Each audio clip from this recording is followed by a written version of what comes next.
to The Hypnotist, the show that gives you inside access to cutting-edge hypnosis with real clients facing genuine issues. Brought to you by the hypnotherapist demanded by celebrities, CEOs, and even royalty, Adam Cox. These recordings took place live from Ericksonian in London's world-famous Harley Street. So, get yourself comfortable and enjoy today's episode of The Hypnotist.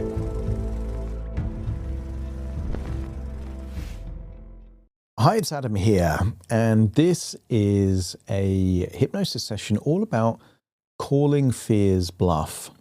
And there are some fears which are credible and true and useful. So if I got afraid at the idea of flying a helicopter all by myself with no training, that's a very good, useful fear. Or if I had fear at the idea of jumping into a bear enclosure in a zoo, that's probably a good fear. But there are lots of fears which are unfounded. There are lots of fears where you can think of fear as the acronym false evidence that appears real, that nothing bad would happen, but you still feel that anxiety anyway. And those kind of fears, the best way to handle them is to get yourself in a high resourceful state and to do the thing that you would be afraid to do. Now, the problem with that is that it requires courage and bravery. But why are courage and bravery so highly regarded in our culture and society? It's because they're difficult.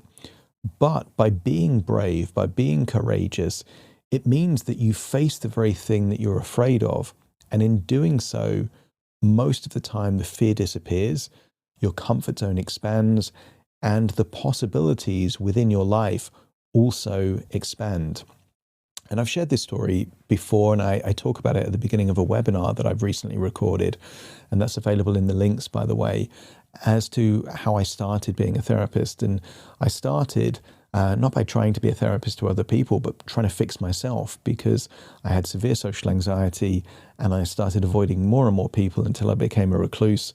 And I went to a library late at night to try and find a solution for me. And when I started doing the things that I was avoiding, then actually my confidence grew. And it grew way beyond where it originally started, because I started facing the fear and calling the bluff of fear rather than believing that the fear was real.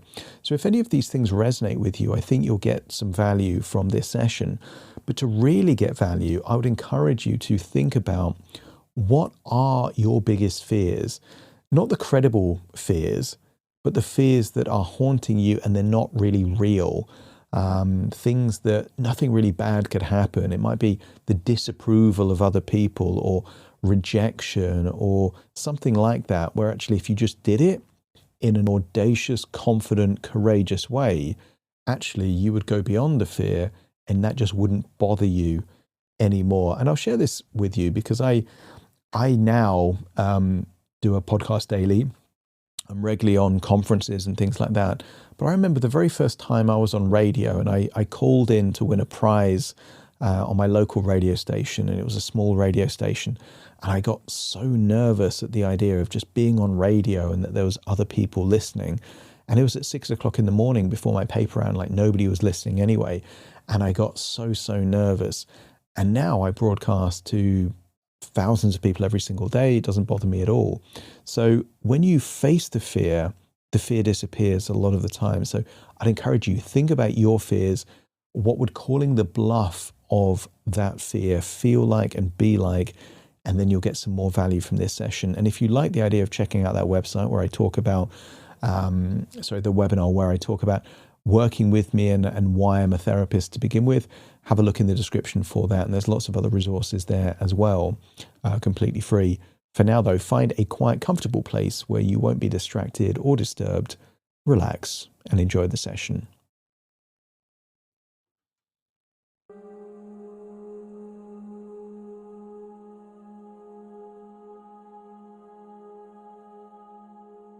Take a deep breath in.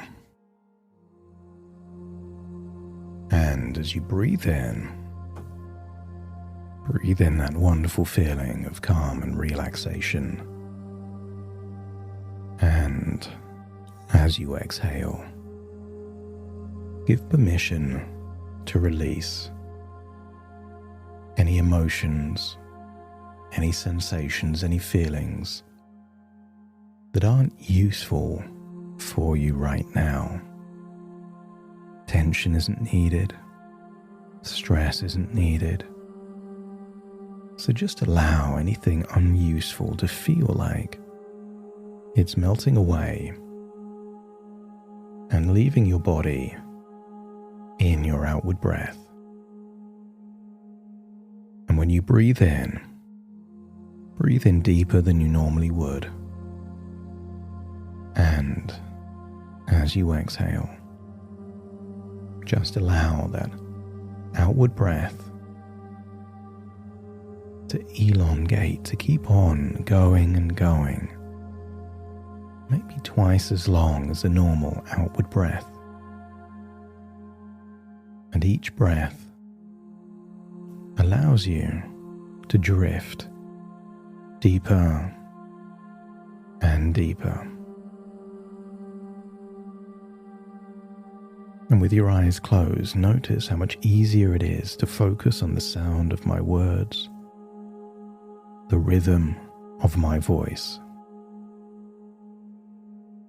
And I wonder if you can notice how the world outside can simply wait. Because this time, this space, belongs entirely to you. And you might become aware of the weight of your body,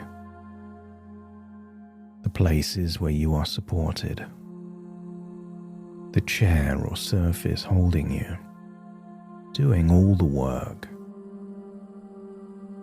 so you don't have to. And with each breath, without forcing anything, just allowing, you can feel something beginning to settle, like a snow globe that's been shaken and is now settling into stillness. Your unconscious mind is always listening, always learning, and it already knows so much more than your conscious mind gives it credit for. And that's perfectly fine. And I wonder if you can imagine a trail, a road, or a pathway, your pathway, stretching out before you. Perhaps through a forest or nature where the light filters through the leaves in that particular way that it does, where every step takes you somewhere quieter, somewhere more you. And as you walk, you might notice that the sounds around you have a quality of distance now, that the mind's usual chatter, becoming like birdsong in the far trees, present but peaceful, and not requiring your attention at all. Take steps there on the path through the forest, 10 steps deeper, 9 and then 8. Each step doubles your relaxation. 7, 6, 5, the ground beneath. Feel solid, real, you are safe. 4, 3, 2, and 1. And maybe there's a clearing in the forest. And here you are, in this place of deep knowing, where your unconscious mind can receive, and where something important is already beginning to shift. And there is a story, a very old story, that every human lives out without perhaps realizing it. And your unconscious mind knows this story well. Once there was a person who lived in a world that felt just manageable. A world with edges that felt safe, edges that felt known. And within those edges, life was predictable. It had its rhythms, its routines, its familiar shapes. And sometimes in certain situations, when the world felt too large or too watchful, a sensation would arrive. A tightening, a quickening, something the mind called danger, even when there was no danger at all. And for a long time, the instinct was to step back from that edge, to find safety in the smaller space. The mind learns early that if you avoid the thing that frightens you, that horrible feeling goes away. But here's what your unconscious already suspects, or perhaps already certain of. Avoidance doesn't shrink the fear. It feeds it. It enlarges it. It is a room that grows with the darkness you feed it, and shrinks very naturally when light or action is brought in. And now something has shifted, hasn't it? Because you already know this at some level. You've already begun to answer a call that comes not from outside,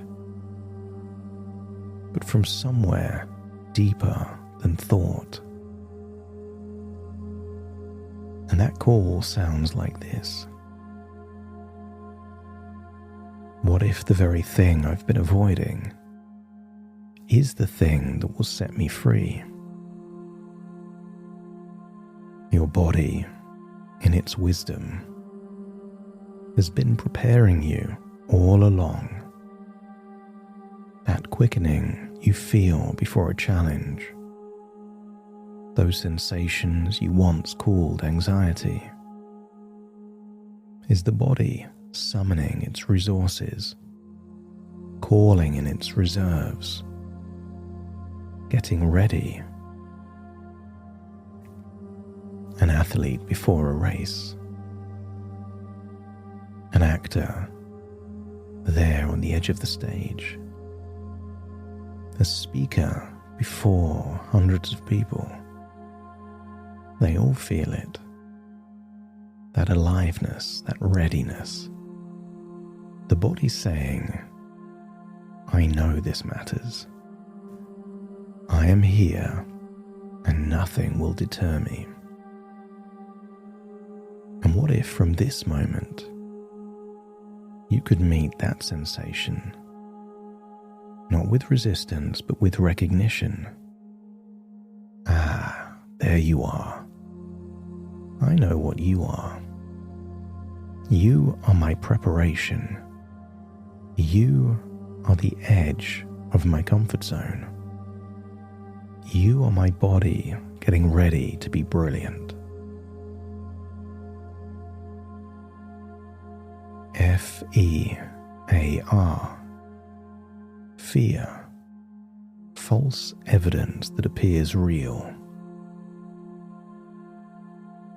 There's something important to understand about this guardian at the gate. this sensation that stands on the border of your edges of your comfort zone. Imagine for a moment you are walking through a dark room, and in the shadows something looms, something large, something that feels threatening. The mind says danger. The body braces. But then you reach out, you find the light switch, and what you thought was a monster or a villain is a coat on a chair. What was scary, enormous, dangerous is ordinary. What felt real was simply false evidence appearing real. F-E-A-R. False evidence appearing real. Fear is not always a signal of danger. It's a signal of significance. It's the psyche saying, "This matters. Pay attention. You are about to grow." I want you to picture a child that was so afraid. You helped them cross that threshold of fear into something they could do. What you did for them, you can do for yourself. You already know how, because you showed someone else the way. Darkness only needs one thing to dissolve: light and action. Is light movement? Is light the simple decision to take one step toward the thing? Is light? In the old stories, the hero is always tested, not once but repeatedly. And each test is not a punishment. It's a gift in disguise. An opportunity to discover what they truly are made of. And there is a rule. A simple but powerful rule. One that works like a compass in uncertain terrain. When I notice anxiety that serves no useful purpose, when I notice fear that is protecting me from nothing, I move toward it until the feeling subsides. What if that is how you call fear's bluff? You look it in the eye and you say, "I see you, and I'm doing it anyway." The bluff collapses. It always does. Because it has no substance. Only the appearance of substance. And the moment you step forward, reality reveals itself. And reality is almost always kinder than fear promised it would be. And each time you call the bluff, something happens in the nervous system. A new pathway forms. A new reference point is created. The unconscious mind files it carefully and notes, "We did that, and we are still here. And actually, we are more than we were before." Feel like this is the next stepping stone after "Let's see." And what if you unleash a desire to call the bluff of fear, to move beyond the edges, expanding the comfort zone? There comes a moment in every hero's journey, the darkest moment, the greatest challenge, the thing that seems too large,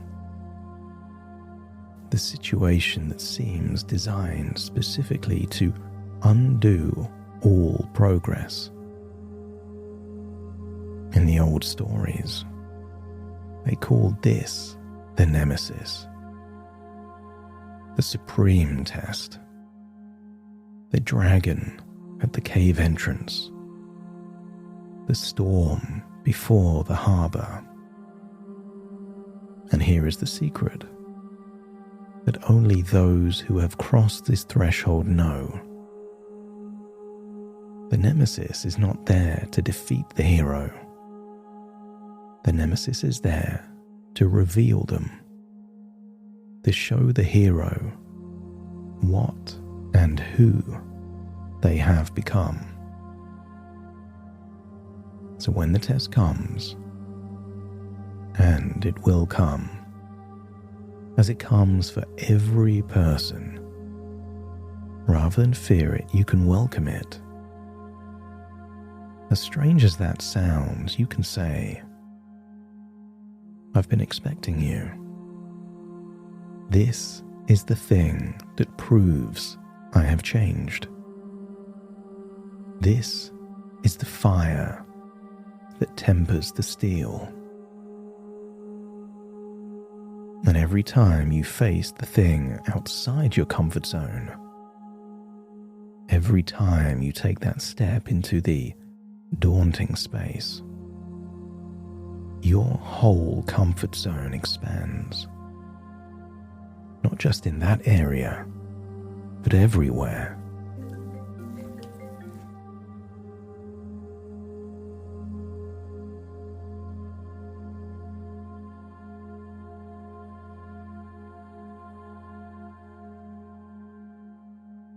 Because courage is not compartmentalized. It belongs to all of you.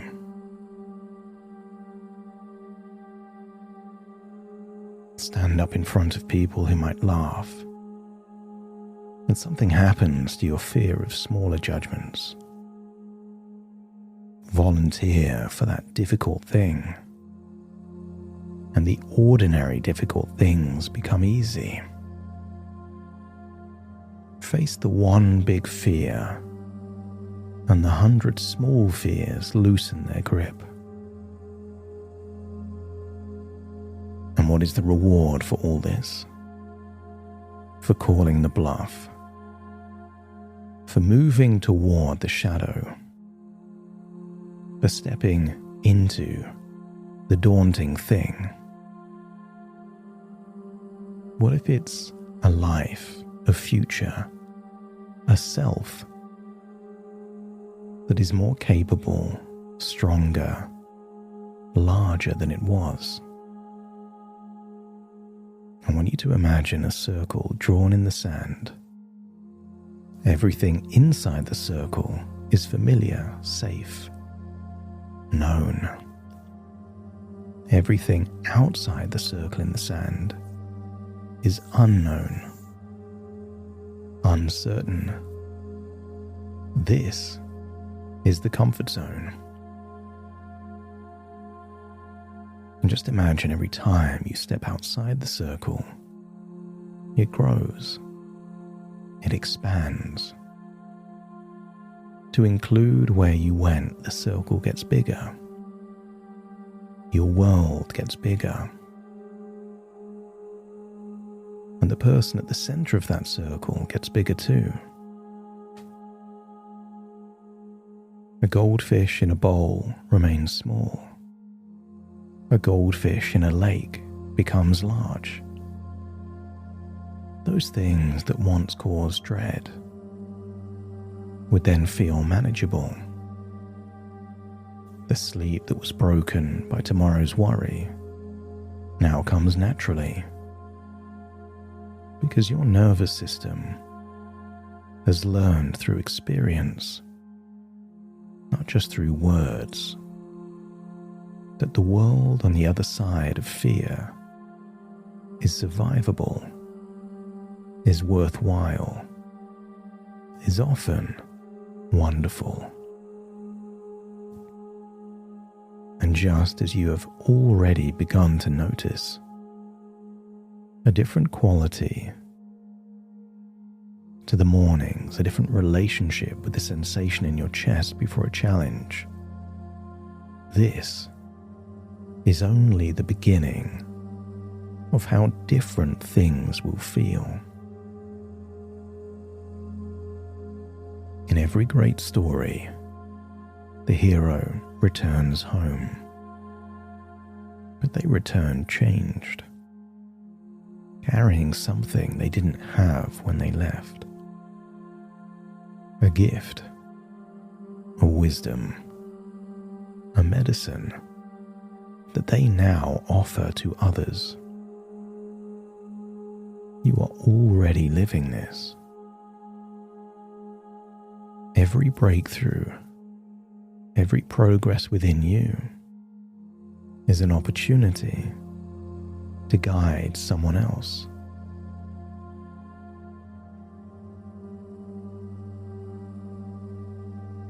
You already know where you are in this story, but I want you to imagine that future where you return the conquering hero in possession of that gift that benefits you, but also that you can gift to others. And just as a candle can light other candles, your gift doesn't disappear if you give it to others. The work you do on yourself never stays contained to you. It ripples, it models, it gives permission to those who watch you simply be someone courageous, brave, confident. That shy, timid version of you from the past flourishes, expands, because you are someone who faces the daunting thing, someone undeterred. And your unconscious mind can carry all of this forward, not as an instruction to be remembered, but as a knowing that is already part of you, already woven into how you move through the world in your future. Because from this place of deep knowing, allow these understandings to settle into the places where change lives,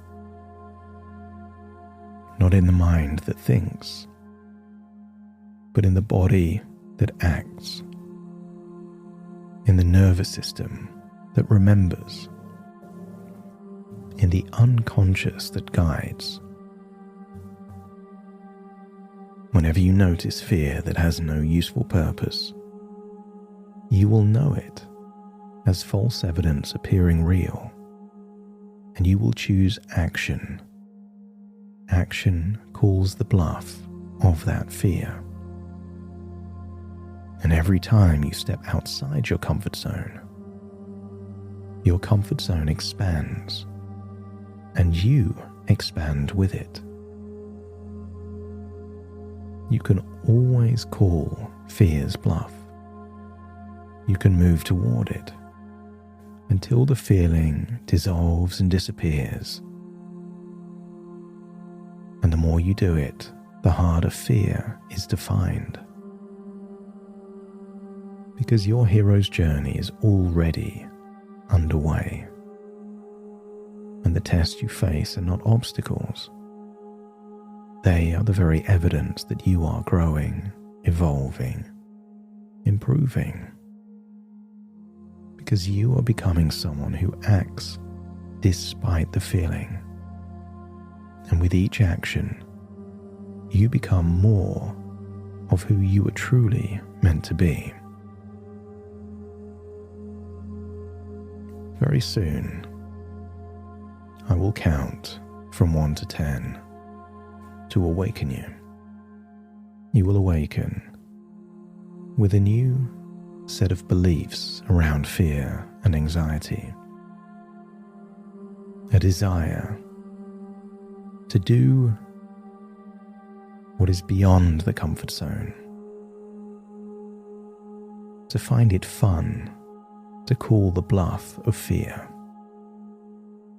So take a deep breath in through your nose and out through your nose. Just wiggle your fingers and wiggle your toes. Connect and calibrate into the here and the now. As I now count from 1 to 10 to awaken you. Starting to count. 1, 2, 3, waking up. 4, 5, 6, more alert. 7, 8, open your eyes, open your eyes.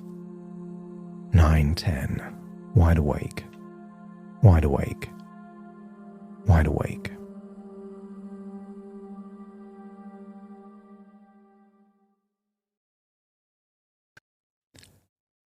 Thank you so much for joining me on today's episode of The Hypnotist. If you've enjoyed this episode or got some value from it, please give it a 5-star rating and review. And maybe you know someone that would also benefit from this particular episode, in which case share the episode with them so they can also get the benefit too. And if you would like to listen to this episode where it's just the hypnosis, so no intro, no outro, no explanation, just the hypnosis and completely ad-free, there will be a link in the description where you can subscribe at a very low cost and only get access to the hypnosis. So if that's of interest, please check that out. Thank you again for being a regular listener of The Hypnotist, and I'll see you again soon for more.